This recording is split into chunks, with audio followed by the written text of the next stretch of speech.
Hello, everyone. This is Mr. Kissinger of the Citizenship Academy in Syracuse, New York. This is 5th grade math, module 2, lesson 21. We're going to continue to divide 2 and 3 digit dividends by 2-digit divisors today using that standard algorithm.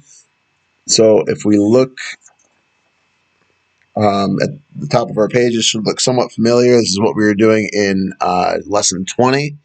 It says divide, then check using multiplication. And this first one is done for us. So we have, 258 divided by 47. They got 5 remainder 23 here. And then checked that answer using multiplication, which is the inverse of division. So let's do letter B here together. It says 148 divided by 67. So we have 148 on the inside. And then we have our 67 that we're dividing by on the outside. 67 does not go into 1. It does not go into 14, but it will go into 148. We need to round that divisor to make it a little bit easier for us to find out how many times 68 might go into 148. So I'm going to round 68 to 70. And we'll make a little factor tree here. We have 70, 140, 210. I know that because I can look at it as 7 tens, 14 tens, 21 tens. I'm just skip counting by sevens. And then I'm adding that 0 onto the end because I'm multiplying by 10. So I have 70, 140. Well, 210 looks like it's going to be a bit too much. So I think I'm going to stop right here. And that's going to be 70 times 2. Let's figure out what 67 times 2 is. So we'd use like a piece of scrap paper. I'm going to do 67 times 2. 7 times 2 is 14. We carry the 1. 6 times 2 is 12. Plus 1 is 134. So we'll put a 2 up here. And 134 down here to subtract. 8 minus 4 is 4. And 4 minus 3 is 1. So we have 14. That will be our remainder. And now we can check our answer by multiplying 67 by 2. Well, we know that's 134. 134 plus 14 is 148, which is the same as our dividend here. So we can assume that our answer is correct. Next, we have 591 divided by 73. 591 goes inside the box, that first number.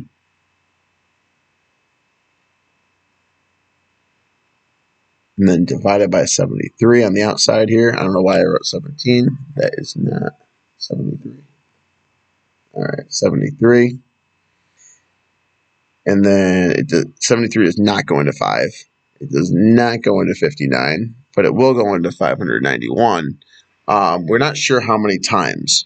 So 73 is pretty close to 70. So I'm going to, again, do a factor tree with 70s. I'm going to need a little bit more than this one up here. But I'm going to start it the same way. So I'll give myself a little more room. 70, 140. I have 210. 280. Again, 7, 14, 21, 28. I'm skip counting by sevens. 7 times 5 would be 35. So we get 350. 7 times 6 is 42. So we get 420. I got to keep going. 7 times 7 is 49. So we get 490. 7 times 8 is 56. So I get 560. 7 times 9 is 63. So I get 630. And now I'm up above 591. So I'm going to stop right here at 560. I know that 560 is 70 times 8, because 7 times 8 is 56, and I add my 0. So I could also count these 1, 2, 3, 4, 5, 6, 7, 8. And 8 is going to go up here in my quotient. But I need to figure out what 73 times 8 is, not 70. So over here, I'm going to do 73 times 8. You get 24. 7 times 8 is 56. Plus 2 is 58. And I get 584. So I got that from this 9. 11 minus 4 is 7. And my remainder is 7. So we get 8 remainder 7. Well, I know 73 times 8 is 584. 584 plus 7 is 591. 591 was my dividend. So I've checked my answer. I know it's correct. 8 remainder 7. Let's do letter D here. We have 759. Starting to get into some bigger numbers here. Divided by 94. To me, I would think, 94, that 4, if I was rounding to the nearest 10, I might round down to 90. But I could also round up to 100, and that makes things really easy for me. I round to my nearest 100. Because I know that 100 is going to go into 759. Well, that'll go in 7 times. So let's start with 94 times 7 and see what we get. 94 does not go into 7, does not go into 75. So I know it's going to be, I'm going to guess 7 because, again, 94 is close to 100. 759 is close to 700. I know it's going to go in about 7 times, maybe one more, maybe one less. So I'll do 94 times 7. 4 times 7 is 28. Carry my 2. 9 times 7 is 63. Plus 2, 65. And I get 658.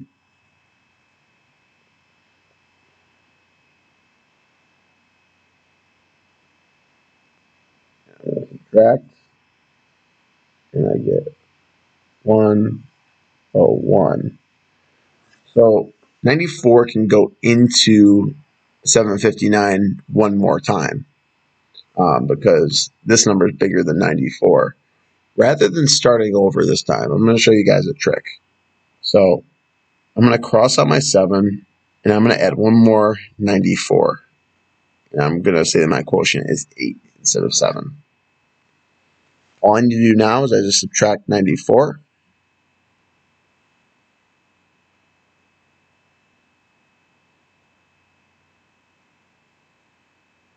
Eight.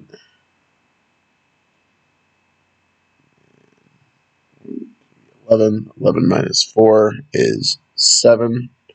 8 minus, or,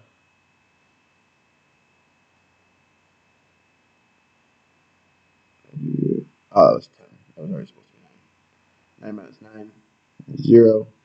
And I get a remainder of 7. So I get 8 remainder 7. Well, let's check our work.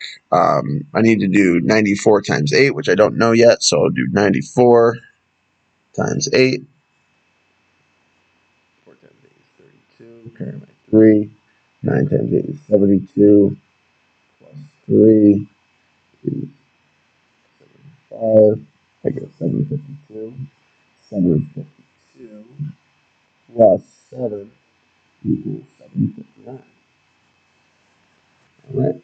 So I'm glad that worked out that way because sometimes when we estimate, we're not going to get the right quotient the first time. But if we end up after we subtract with a number that is larger, like 101, larger than our divisor, then we need to add another one to our quotient, and then we need to subtract out that divisor one more time. So we're going to subtract that 94.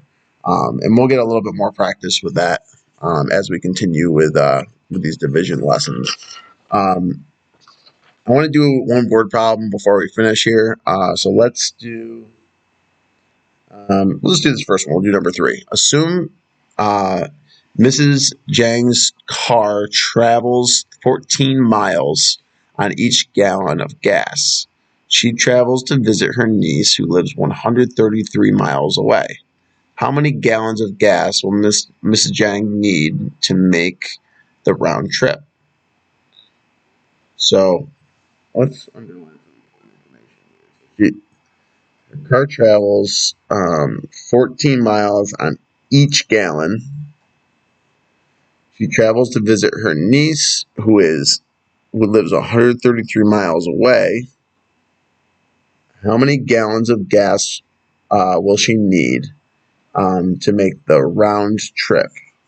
Now, round trip, that means she's going there and back. So it's not just going to be 133 miles. It's going to be double that. So I'm going to start by doing 133 times 2. 3 times 2 is 6. 6. And then 2. And we get 266. So we know that Miss Zhang's niece lives 266 or 133 miles away, but her full trip is going to be 266 miles.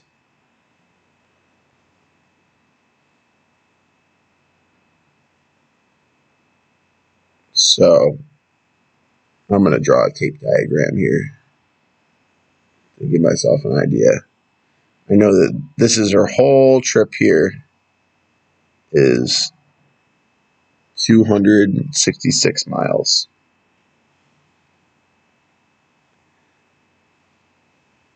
Now, if she can go 14 miles on each gallon of gas, how many gallons will she need? So I have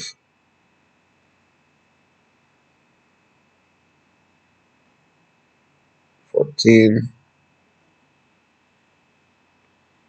14, 14, 1, 2, 3. And I'm just going to do an ellipse here, dot, dot, dot. And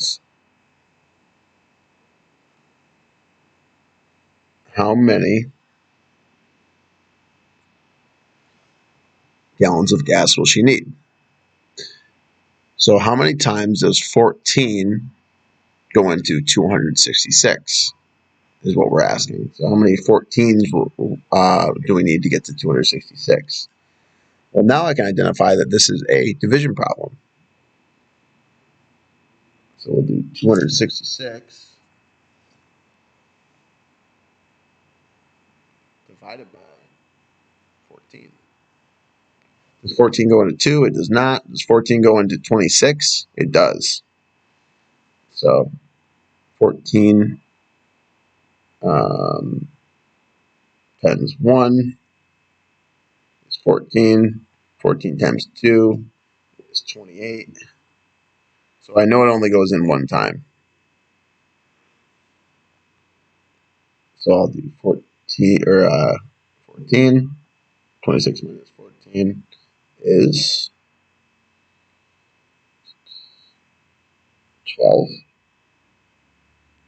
And then I need to bring down my 6, and I get 126. Well, 14 goes into 126, but we don't know how many times.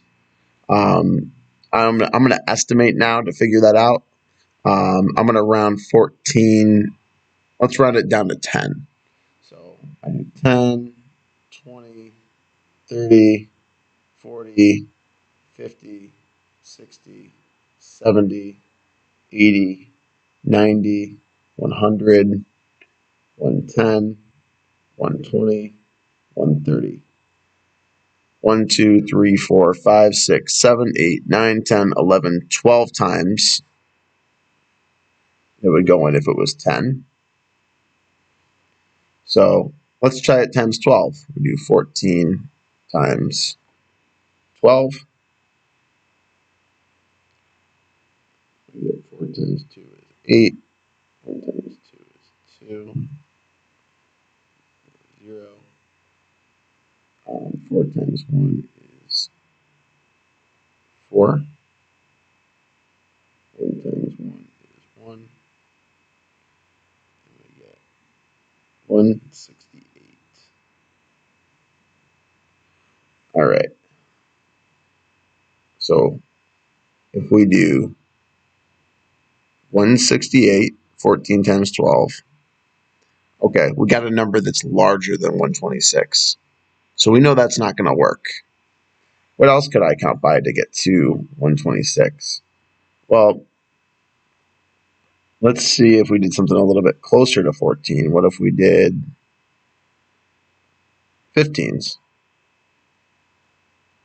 Count by 15s. 15, 30, 45, 60, 75, 90. 90 plus 15 is 105. We get 120. And then we get 135. Okay, so we'll go to 120 here. 1, 2, 3, 4, 5, 6, 7, 8. So let's try 14 times 8 instead.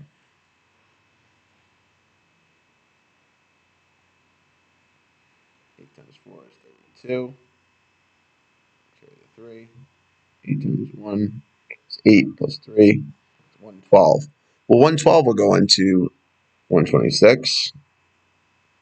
So we'll do 112. 6 minus 2 is 4. 2 minus 1 is 1. Oh, and we have 14. So if we did 8 times, that would be 14. So we need to add one more. Let's try a 9. We subtract 14 more, and we get 0. So we don't have a remainder. We have 19 gallons of gas is what we think our answer is. Let's check it to make sure. So we'll do 14 times 19.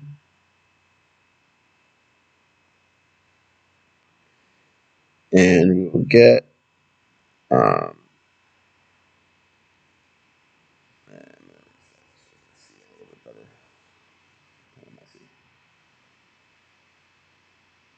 14 times 19 plus 4 times 9 is 36. 1 times 9 is 9 plus 3 is 12. And 0 down. And we have 4 times 1 is 4. 1 times 1 is 1. And we have 126 plus 140. We get 6, 6, 2. Huh. Bring that up here. 126 plus 140. 6, 6, 2. And we get 266, which was our dividend. So that one was a little bit tough. That took a lot of steps. But we know we can, when we have the wrong answer, or if we aren't getting the numbers that we need, we just need to keep trying different methods. I mean, when we're estimating, we're not always going to get an exact answer. So, when I multiply by multiples of 10, yeah, I could have kept checking and going, okay, well, 10 times 12 didn't work, and I could try 11, then 10. But when I'm really far off, maybe I want to try a different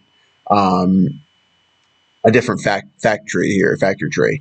I went with 15 because it's a lot closer to 14 than 10 is. I mean, I could have gone to 12 if skip counting by 12 is easier for you, and you would have gotten a similar answer. But if you have a number that is still larger than 14 when you subtract, you just know you need to put 14 or bigger than your divisor. You just need to know you put your divisor back into. In this case, it was 14.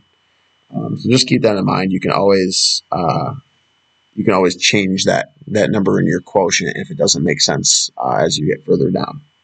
But that's all the time we have for today. Thank you guys so much for tuning in, and look forward to seeing you all next time.